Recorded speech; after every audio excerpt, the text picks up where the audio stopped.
Hello, everyone. I am going to go over some of the key concepts in Week 10, the public opinion and polling um, section of the class.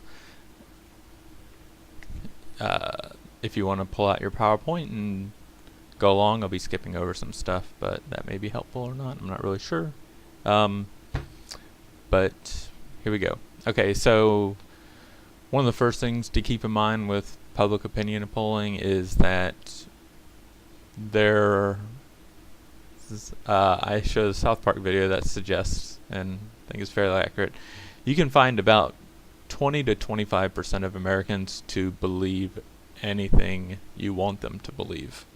So that's just one thing to keep in mind about public opinion polling. When you see an opinion poll that shows something that 20 or 25% of Americans think something outrageous, and you're like, how could there possibly, or that possibly happen? That's fairly typical. So, we've gone over biases and values and partisanship and what those things mean and refer to in previous sections. The new term that we're introducing here is attitudes, and in polling, this is used to refer to as a belief on a specific issue. So you'll often hear the poll measured the attitudes of Americans on gun violence, and we found that whatever the poll says, or right now the attitudes of Americans are really favored against the president's health care plan. Attitudes, hopefully you can see in that case, are used as with regards to specific proposals or issues. So even though you can always find about 20 to 25% of the people that believe crazy things, at the very least, and this is necessary for a democratic, or as we have a republic society, there are some very general shared values that most Americans have. Most Americans will say they believe in liberty, democracy, and equal opportunity. Those are the three sort of highest shared values that Americans rank in. While everybody can have a different opinion of what each of those things mean, there's some sort of roughly similar definition that's close enough that allows us to operate as a civilized society. If I think the example I used in class, if half of the country's egalitarian, communist to a crazy degree, and the other half of the class is, neo-Nazi white supremacists, the other half of the class, the other half of the country, to the halves of the countries or whatever, you're not going to have a very a functioning democratic society in a situation like that. Political socialization. It's a term, political socialization, referring to how people form their opinions and form their values, form their attitudes and models of the world, their biases and things like that.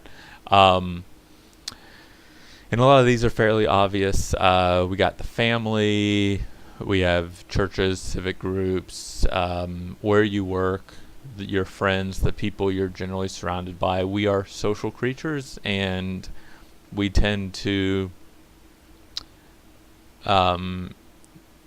either change or have our values such that we will fit in with the people around us. And the people around us will shape who we become, just like we shape who the people around us become. One of the things I pointed out with the family is generally we think of the family as if you're raised in a Democratic household, you're more likely to be a Democrat, and if you're raised in a Republican household, you're more likely to be a Republican. I think that's fairly obvious and why that happens, but I also wanted to point out that what your family looks like and what the dominant sort of political narratives from each party are at the time can also radically affect how you view both parties and your values and your views on specific issues. And I gave some examples on there of different families, and suggested how, if even if you agree with everything or most of the things that one party says, if they somehow are saying dumb things about sort of what your family looks like, if you're a single mom who's fiscally and socially conservative for the most part, but you'd fit in with Republicans, but Republicans keep talking about how single moms are bad for society, and they're pardon my language, but sluts. Oftentimes it's implied like that they are, or they are not doing the right thing for their kids, or kids from single moms are the ones causing all the troubles, etc., etc. That's going to probably impact who you vote for in elections. Do you vote for the person that opinions you kind of disagree with, or do you vote for the person that thinks you're a plague on society? So there are also these involuntary social groups that people are a part of that affect their political values and attitudes. You have gender, race, religion, age, socioeconomic status, things like that. These are groups that you don't choose, that you're just sort of born into for the most part, or you don't have a lot of choice in.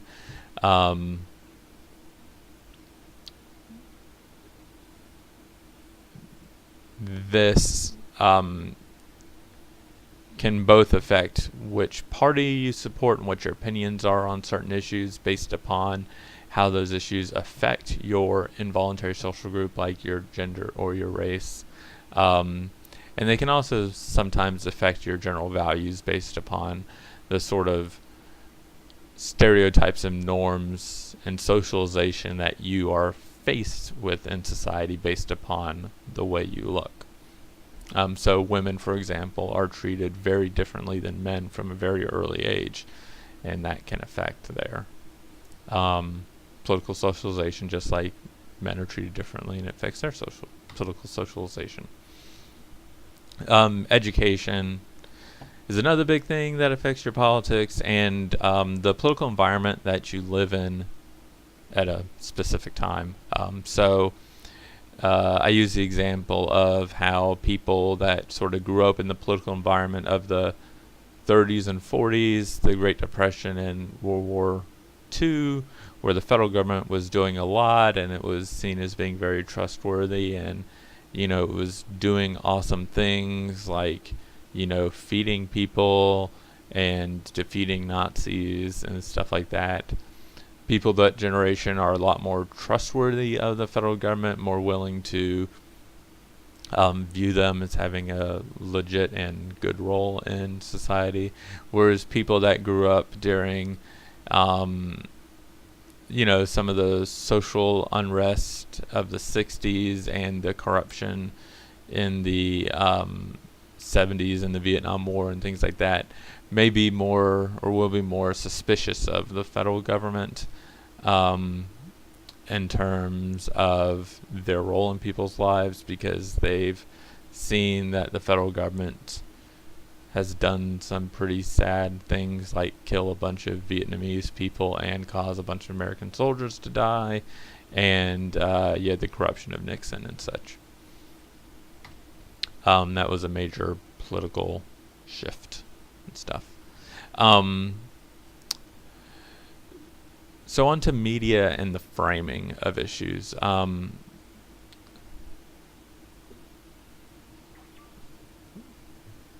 second. Okay. The media is very important in framing issues and framing issues can determine what you, how you look at an issue and what you end up believing. I used the example, it's on the PowerPoint slide on 16. In 2008, there was a lot of discussion of Obama as being a secret Muslim. A lot of people were making that accusation, etc. And the media was asking the question, well, is he a secret Muslim or is he not a secret Muslim? Like, it was a legitimate issue and a legitimate question, and that somehow if he was, that meant something about his presidential campaign, and who he was. And that puts both sort of the discussion of the question in one light and people's views of Muslims in one light. So implied by that, by asking the question, trying to figure out if it was a legitimate concern and that it may somehow be a legitimate concern, it makes Muslims look bad, and it inflames anti-Islam sentiment, feeds into the Islamophobia that already exists in a large parts of the Western world and in America and stuff. And it gave credibility to the people and that were asking the question, and trying to say that being Muslim was somehow inherently evil or bad, and that Obama was bad. However, if the media would have taken that claim and responded to those people that were making the claim, instead of considering them legitimate, saying, so what's your point? Okay, you think he's a secret Muslim. What does that mean? Like, come on, tell me. What are you trying to say? That would have made the aims and the values of those people very explicit, and they would have hopefully at the very least been exposed as being bigoted racists. But that's not what the media did. So the sort of that covert attack on Obama and on the Muslim population in general worked in inflaming anti-Islam sentiment and anti-Obama sentiment during the campaign. And that's another actually kind of thing of push polling, which we'll talk about in a minute, which is important.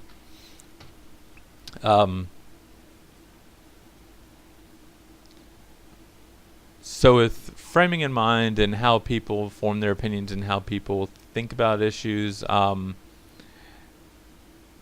guess it's important to also talk about how people change their mind. And just the takeaway from this is people don't usually change their mind based upon a perfect logical argument. If you believe something differently than I do, I should not expect and would not be able to come up to you and give you this perfect, irrefutable, logical argument as to why what you believe is wrong and what I believe is right, and then expect you to change your mind. That's just not the way people change their mind on most things. Now, there are obviously some stories here and there of people, of that happening, and it may have happened in your life once, but the social science research is very clear that overwhelmingly people change their minds based upon the relationships that they form with other people. So this change is gradual. It's as you're, say, if you have your own political value and you're with a group of friends that have somewhat different political values, as you build relationships with them, as you and your friends come to trust each other and trust the information you're giving to each other, then that will cause your sort of group of friends, your dynamics to shift to one opinion or the other. Either you may begin to slowly change your mind and change your values and your opinion on an issue towards them, or maybe some of them will come to you, or maybe you'll sort of coalesce into some sort of different middle ground of opinion. But you can't just sort of shout at people and expect them to change their mind. People change their minds through building these long-term relationships, and that's why different parties have different success with different groups of people. And I guess more I'm thinking specifically of why Democrats have such success with women, Black Americans, Hispanic Americans, Asian Americans, Jewish Americans, Catholic Americans, basically all non-white male Protestant Americans, because the Democratic Party has been there forming those relationships with those people for a very long time, whereas the Republicans have largely just been forming relationships with white male Protestants. They've been in that sort of area forming those relationships, and the Democrats have been over here forming relationships with everybody that isn't a white male Protestant, essentially. And for a while that was okay for the Republicans, but we start to see this shift in the electoral landscape, where Democrats are seemingly gaining ground on Republicans, or separating themselves in some ways from Republicans, because America's demographics are changing. So, survey and polling, and talking about framing in surveys and how the survey questions themselves can affect the answer. Just a basic bit: when you're looking at a survey, you'll see it says something like 53% of Americans support the job Obama is support the job Obama is doing, 53%. But then you'll see plus or minus 3.6%. That means the poll has a margin of error of 3.6%. So 53%. If the poll says 53% of Americans believe that, what that poll really means is that we can say that between 49.4% of Americans and 56.6% of Americans, do the math real quick in your head, within that range, that's the amount of Americans that believe the president is doing a good job. Now, the other part of polls is this thing called confidence interval. All polls, to be considered legitimate, must have at least a minimum 95% confidence interval. They could have higher.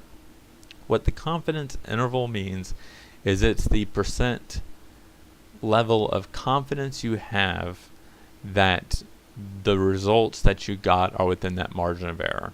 So in the example that I gave, that 49.4% to 56.6% of Americans believe Obama is doing a good job, sort of within the margin of error.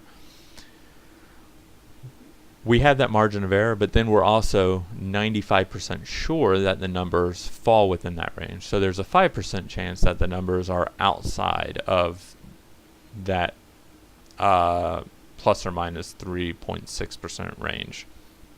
We can have 98% confidence that the numbers are between those ranges, depending on how well our sample is and how many people we survey and things like that.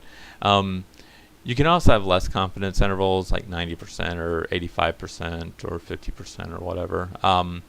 But in social science research, if you cannot get that 95% sure that what you have is right, then it's considered that you haven't proven anything at all, that you don't have any good data. So even if you have a 93% confidence interval, that's doesn't matter. That's considered to be insignificant research. You haven't proved or shown anything at all. So framing and polling is important. I give the example of the wording for, they're all measuring the same stuff. Are you pro-life? Do you support abortion? Do you support a woman's right to get an abortion?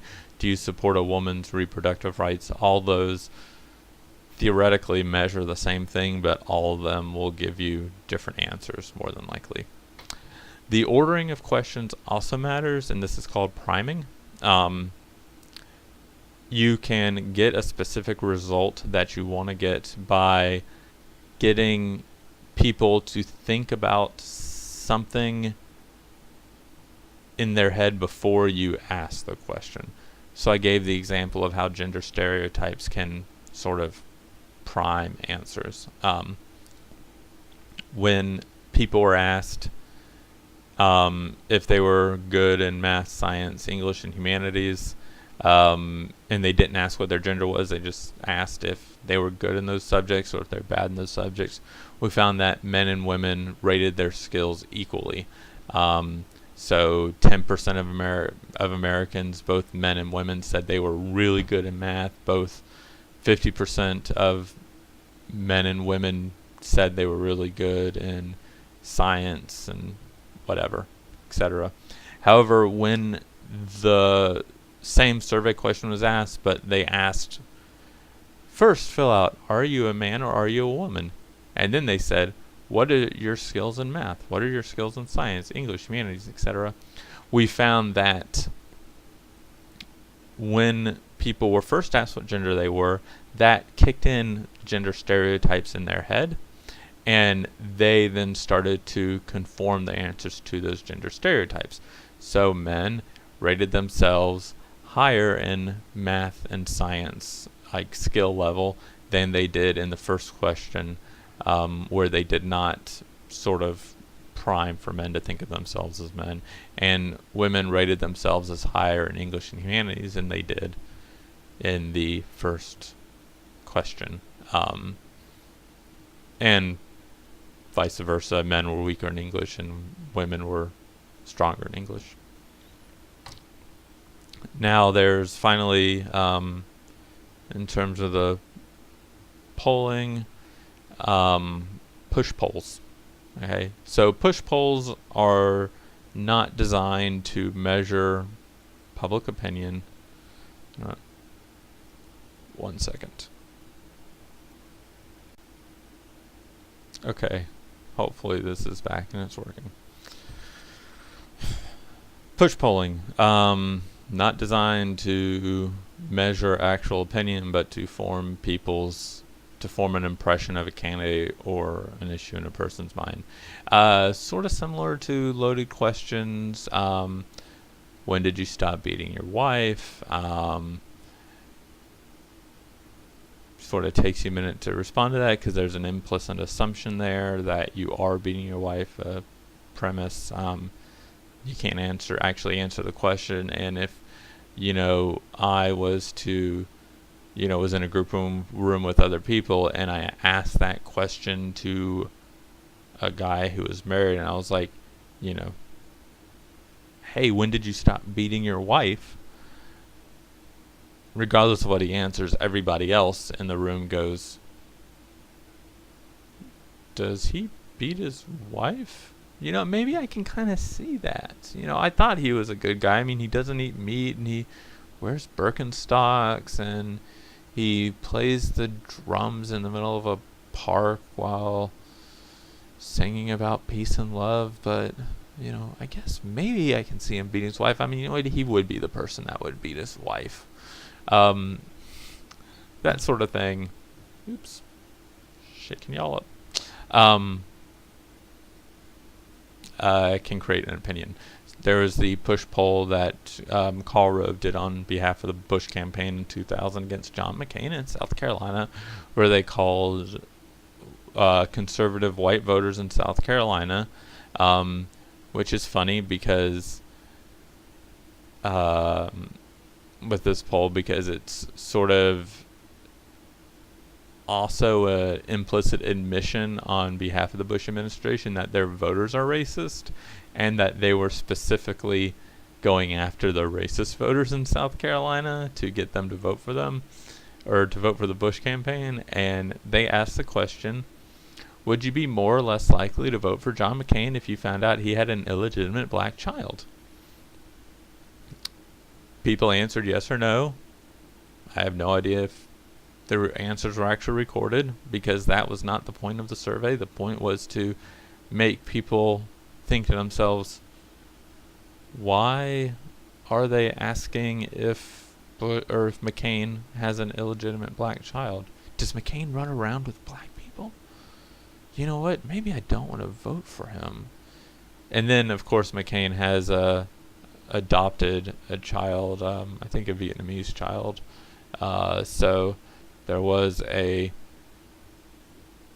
non-white person that was campaigning with him in South Carolina, and it made people think, you know what?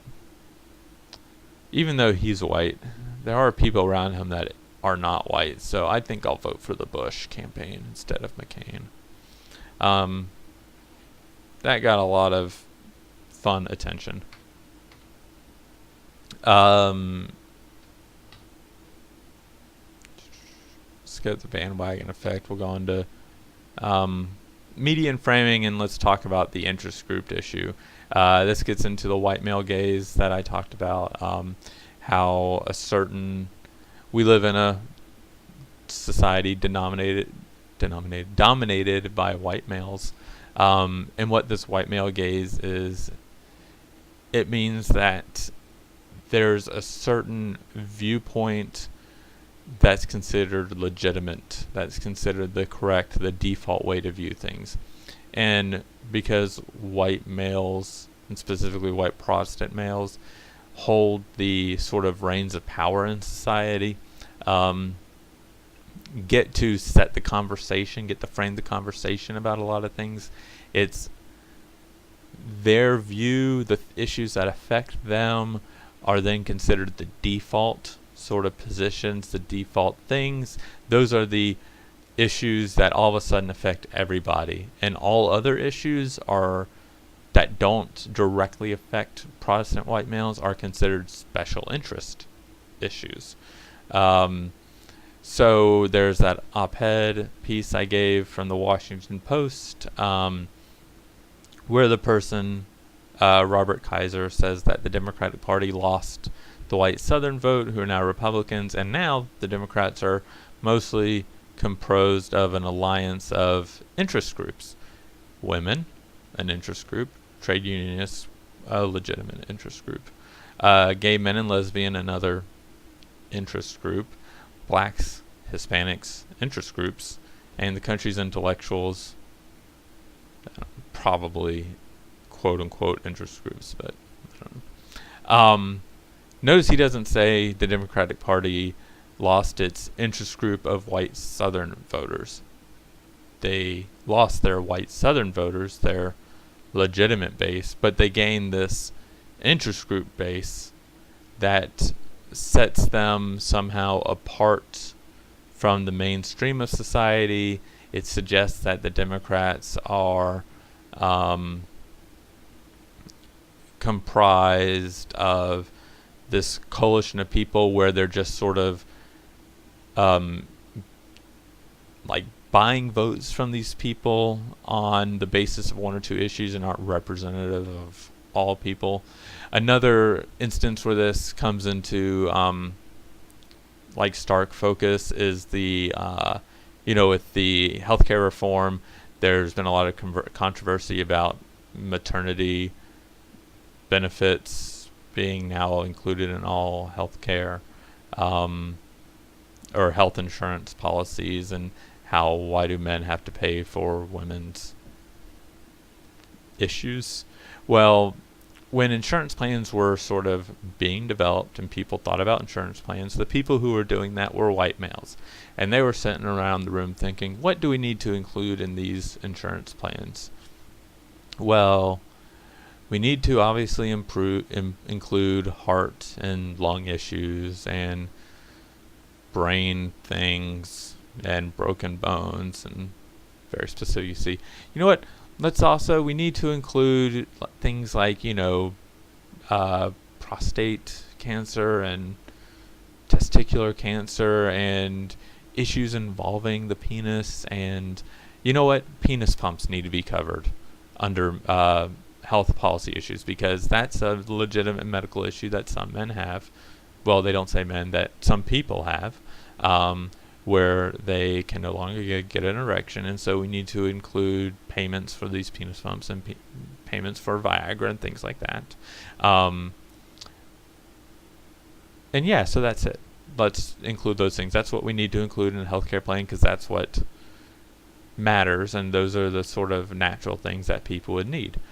No thought of women's reproductive health issues, any women specific cancer issues, things like that.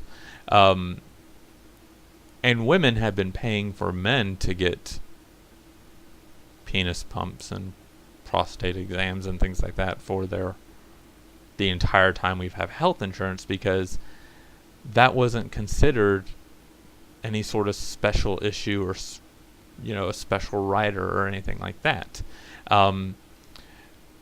Now that we have this discussion and policies are required to include things that pertain specifically to women, people are upset and they're considering that some sort of like strange special issue, whereas it was never considered strange that women had to pay for Viagra before. And that's because the white male perspective is considered to be the main framework in which you view the world, and everything else is different, is some sort of special interest, is bias, is not part of the mainstream. So that's all that. That's also how, like, I give the awesome video of John Gibson where he wants white people to have more babies, because this is going to become a majority country soon, so white people will be the minority in the country. Well, there will be more white people in this country than anybody else for a little while, but at some point white people will become less than 50% of the population, whereas all minority groups will make up more than 50% of the population. And John Gibson is worried about this because, America is for white people. So,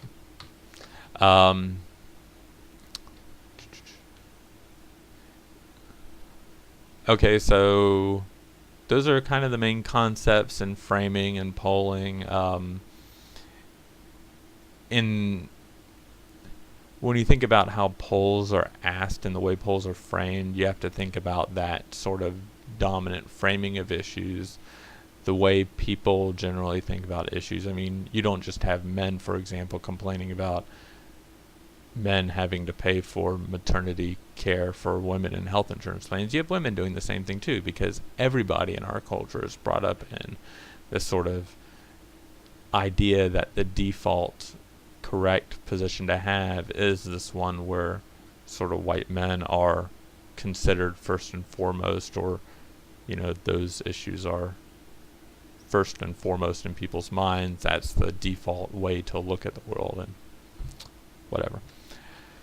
So I have all these list of polls to give you both an idea of what Americans think, how some polls are worded, and how wording of polls can elicit different responses. So if you look at the polling on Gallup, the taxes, it's interesting. 50% of Americans consider the taxes they have to pay as too high. A majority of Americans, 60%, are either somewhat dissatisfied or very dissatisfied about the amount of taxes Americans pay overall. If you look at, though,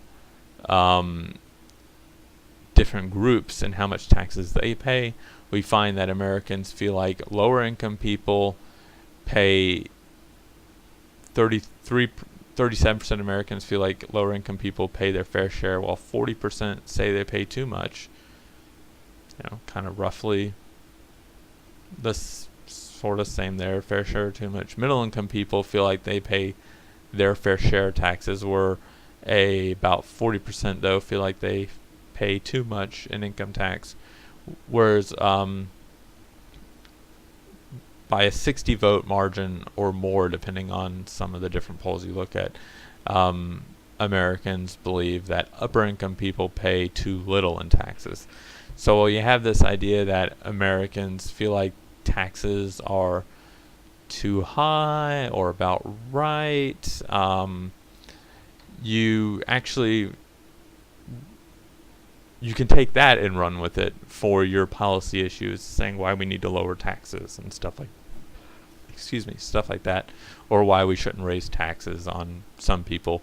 But then when you ask the question in another way, do these groups of people pay too much or too little in taxes, you find Americans supporting a very progressive tax structure or income tax structure, where low people pay a low percentage of their income and upper income people pay a high percentage of their income. Thinking about the environmental movement, this is slide 33. Are you active participant or sympathetic or unsympathetic? 10% of Americans are unsympathetic to the environmental movement. Excuse me. It's something that, in isolation, do you care about environmentalism? Not that many people will say that they are actively opposed to protecting the environment in some way, which is fun to look at. A lot of people like to ask the question more about environmentalism: would you support protecting the environment or support economic growth? When you ask the question in this way, it actually depends on how the economic situation is going at the time. Since the question I have was asked in 2013, we had slightly more Americans say they support economic growth over environmental protection. When this question is asked and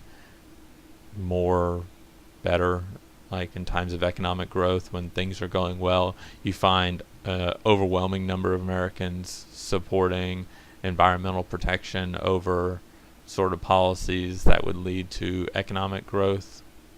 At least that's what they say. So the question here gives one or the other, economic growth or environmental protection. But there are other ways that you can frame that question and ask that question, which lead to other interesting results. And I gave the one, it's on slide 38, that says, do you believe that economic growth actually leads to an improved economy, environmental growth? Does environmental protection lead to economic growth, or can you have at least both at the same time? Does environmental protection have any effect on jobs, or does protecting the environment reduce economic growth and jobs? 58% of Americans feel like that engaging in policies that protect the environment also leads to economic growth and provides jobs. So while the one poll, by asking Americans to choose economic growth or environmental protection, got sort of one answer, we find in another area, if you ask for environmental protection, or if you feel like environmental protection and economic growth can go hand in hand, overwhelmingly Americans believe that also. So it's interesting. I gave some general American attitudes to sort of talk about the contradictory polling information you'll get. It's sort of summed up on slide 43, talking about how framing matters. Americans want less taxes, and Americans favor more taxes. Americans want less government, and Americans want more government, and they also want to all pay more taxes to pay for those more government programs. It just depends on how you ask the question and what you're doing. If you say, do you want more government involvement and more taxes, or less government involvement and less taxes? Less government involvement, less taxes. Do you want the government to protect the environment even if it means more taxes? Yes. Do you want the government to provide more funding to education even if it means increasing your taxes? Yes, we do. Things like that. So Americans like government programs. When you tell them what the government program is specifically, Americans do not like government programs in general. It's sort of the same thing with the Affordable Care Act, which is interesting. When you break out all of the pieces of the Affordable Care Act, Americans support every single one of them, except for perhaps the individual mandate. But if you ask, do you support the Affordable Care Act or do you support Obamacare, doesn't really matter at this point. The majority of Americans say no, they don't. Though, of course, I also pointed out that about half of the people that say they don't support Obamacare do not support it because they feel like it's not liberal enough, that it's a big giveaway to private insurance companies, and that they're really sticking towards wanting that single-payer health insurance plan. And then, so why do we get these contradictory questions? Why can't Americans figure out how the framing is affecting their views on these issues? Because 1 in 4 Americans are idiots. Wrapping it back up to the first slide on the section, which is brilliant on my part, I believe. And I use the poll to show this. That is one of the funniest things that I've ever seen, where 26% of Americans in 2013 either believed that Obama was the Antichrist or were unable to say if Obama was the Antichrist or not. And then the other part of that I like is that 13% of Obama voters, wow, excuse me, 13% of Obama voters were unable to say if they thought Obama was the Antichrist or not, which means that those people walked into the poll and said, he could be the Antichrist, but I'm going to vote for him anyway. And it may have been the fact that Mitt Romney was a Mormon that caused them to vote for him, which that joke just makes me laugh. On Monday, if you look at the slideshow, we're going to do some group work. We're going to create some push polls, and we're going to create some polls to try and get support for some issues, opposition for some issues, and then trying to get Americans' accurate opinion on issues. We'll talk more about that on Monday, and then we'll go into the selection from this book, Agendas, Alternatives, and Public Policies. We're going to learn how public policy gets made, the roles that interest groups play in public policy making, why some issues get on the agenda and are addressed and some issues are not, why, for example, when Obama got elected, all of a sudden, like, healthcare became really, really, really important, and they spent all that time talking about it. Will all be explained next week. So, get ready for that. Get pumped, and I will see y'all later. Bye.